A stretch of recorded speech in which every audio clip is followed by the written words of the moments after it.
Matapos ang pagbisita sa China, magtutungo naman si Pangulong Duterte sa Japan sa susunod na linggo sa layuning mapalakas pang lalo ang ugnayan ng dalawang bansa sa sektor ng ekonomiya.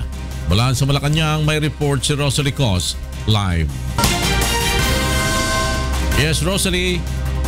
Magandang tanghali, Flor. Matapos ang state visit sa mga bansang Brunei at China ngayong linggo, tutulak naman pa Japan para sa isang official visit mula October 25 hanggang 27 si Pangulong Rodrigo Duterte.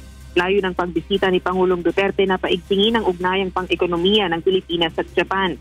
Haharapin din ni Pangulong Duterte ang Filipino community doon at Japanese top business leaders.